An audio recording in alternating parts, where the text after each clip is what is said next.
So he jumps out the car, starts yelling, then pulls a knife, drops the sheath, and runs straight at me.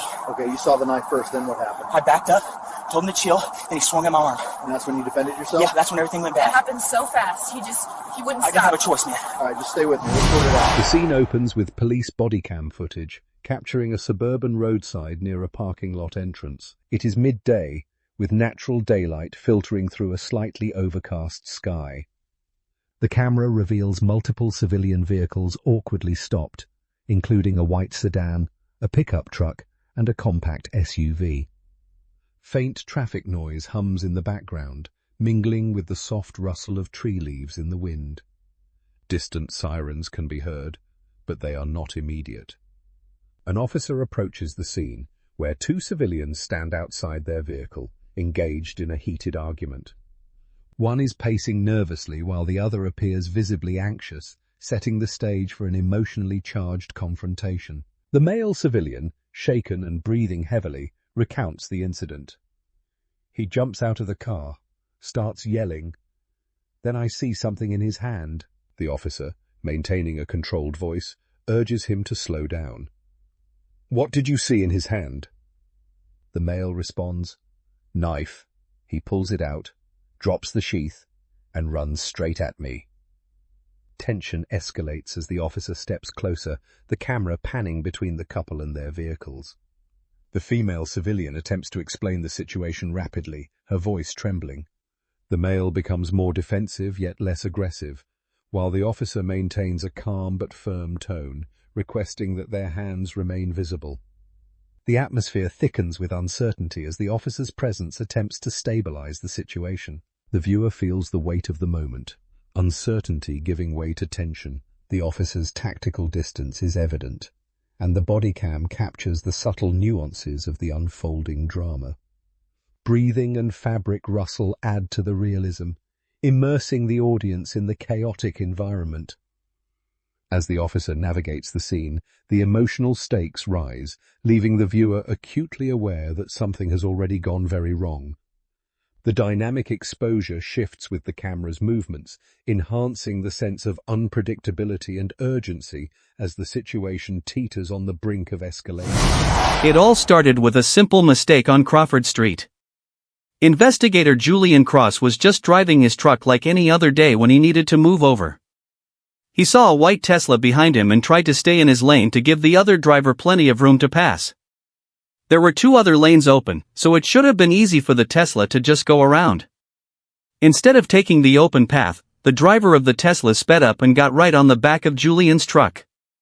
It was a minor traffic hiccup, the kind that happens every day, but it was about to turn into something much worse. Julian didn't know it yet, but that small moment was the spark for a very dangerous afternoon. The frustration didn't end at the traffic light.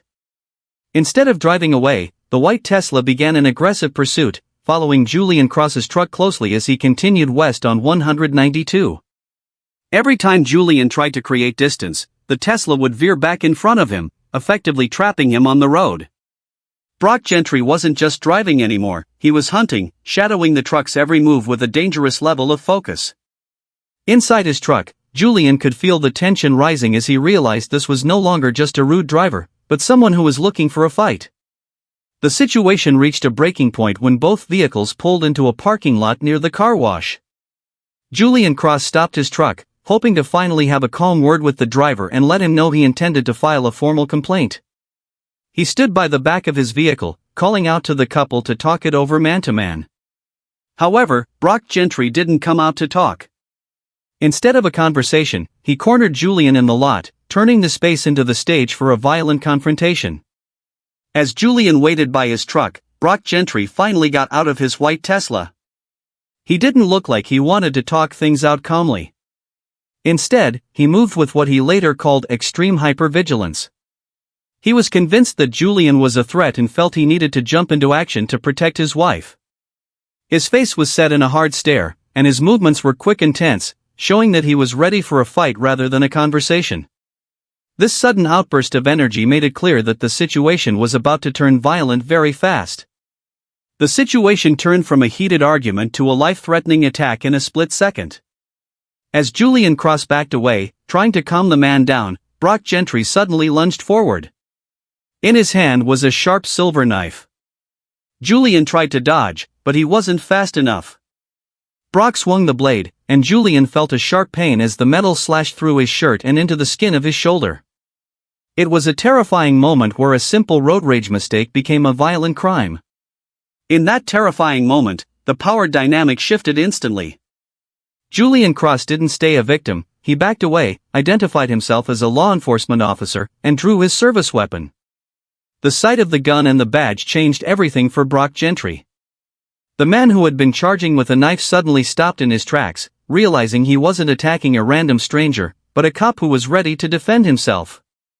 The aggressive energy Brock had shown just seconds ago vanished, replaced by a stunned silence as he realized the massive mistake he had just made. Soon after the confrontation, the sound of sirens filled the air as uniformed backup officers arrived on the scene. Bright blue and red lights flashed across the parking lot, signaling that the situation was now under official control. The responding officers moved quickly to secure the area, stepping between the off-duty deputy and the aggressive couple to make sure no more violence broke out. For Brock and Shayla Gentry, the arrival of the police was a cold wake-up call. The private fight they had started was now a crime scene, and they were the main focus of a real investigation. Shayla Gentry was quick to step in and speak for her husband. She told the officers that they were just on their way to pick up their pets when the truck cut them off. According to her, Brock was an Afghanistan veteran who only reacted because he felt like they were being attacked and followed. She claimed that Investigator Cross had been carrying a gun the whole time and that Brock only drew his knife because he felt like someone was trying to murder them. Shayla tried to make it seem like Brock was the victim, painting a picture of a man who was just trying to protect his family from a maniac driver. While the couple shared their side of the story, the officers began a careful investigation of the scene to find the truth. One of the first things they looked for was the knife sheath that Investigator Cross said Brock had dropped before the attack. After searching the pavement near the back of the truck, officers located the black leather sheath exactly where the deputy said it would be. This discovery was a huge piece of evidence because it proved that Brock had prepared his weapon before he even reached the investigator.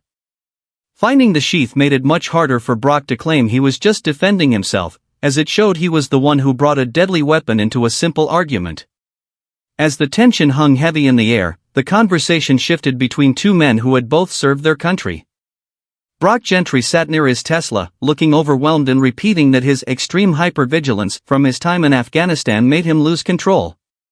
He tried to explain that his mind went into battle mode, and he couldn't stay cool because of his mental illness.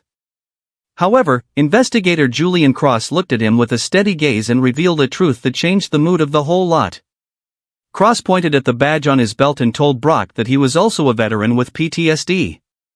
He explained that while he understood the struggle, having a hard past was no excuse for attacking someone with a knife on a public street. This veteran versus veteran moment showed that having a mental health issue doesn't give someone the right to be violent, and it left Brock with no more excuses for his actions. The investigation continued as the officers turned their focus back to the white Tesla parked in the lot. After getting permission to look inside, they opened the passenger door to search for the weapon Brock Gentry had used. Resting right there on the passenger seat, in plain view, was the silver knife. The officers looked at the blade carefully, noting that it was the exact tool used to slash Investigator Cross's arm. One officer carefully placed the knife into an evidence bag to keep it safe for the case. This was the final piece of physical evidence needed to prove what had happened. Finding the knife inside the car, away from Brock, showed that the couple had tried to hide the weapon after the violence was over, but the body cam of the scene and the investigator's injury told the real story. The responding sergeant took a long look at all the evidence gathered in the parking lot. He saw the cut on the deputy's arm, the knife found in the Tesla, and the leather sheath sitting on the ground where the fight started.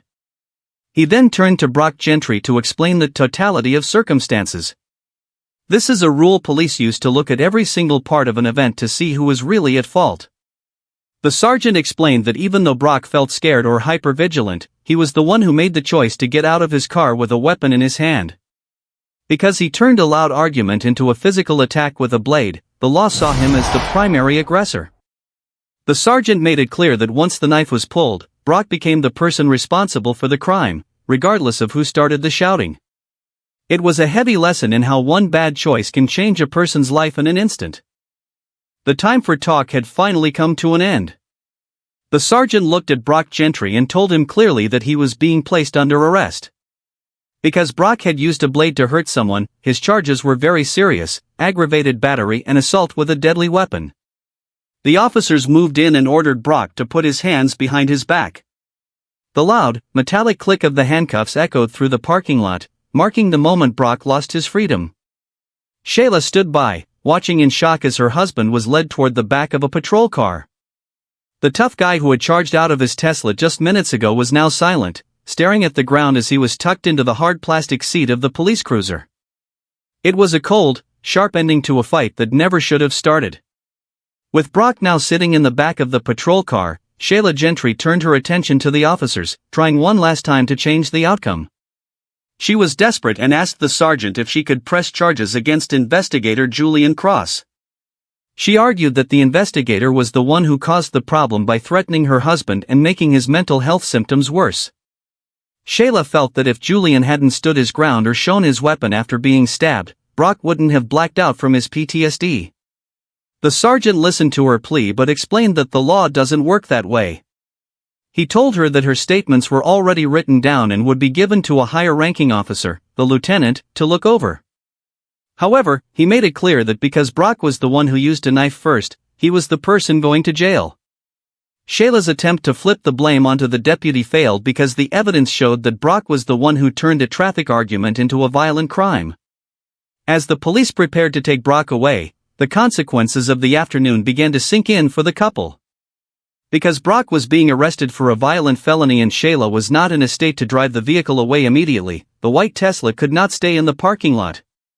Shayla stood alone on the hot asphalt, her face wet with tears, watching as a tow truck backed up to their expensive car. The flashing lights of the tow truck replaced the blue lights of the police cars. She watched the metal hooks attached to the frame of the Tesla, the car they had been driving just an hour ago when they were picking up their pets. Seeing their car being hoisted into the air and hauled away was a painful reminder that their normal life had completely stopped. There was no going home together that night. Instead, Shayla was left to figure out how to find a bail bondsman while her husband was driven toward the jail in the back of a patrol unit. The final outcome of the road rage incident was a harsh reality check for 32-year-old Brock Gentry. Once the patrol car pulled away from the parking lot, he was transported directly to Old County Corrections to be booked into jail. The official charges against him were serious: aggravated battery and assault with a deadly weapon, which are felony crimes. Investigators made it clear that because the victim was a member of law enforcement, the case would be treated with the highest priority by the state attorney's office. Back at the scene, the responding officers reminded Shayla that while they felt for Brock's history as a veteran, the law had to be followed because of the totality of circumstances. Brock's minor cut to the deputy's shoulder was treated on site, but the legal damage to Brock's future was much deeper. Instead of going home to their pets, Brock spent his night behind bars, facing a long legal battle that proved a moment of anger on the road can lead to a lifetime of regret.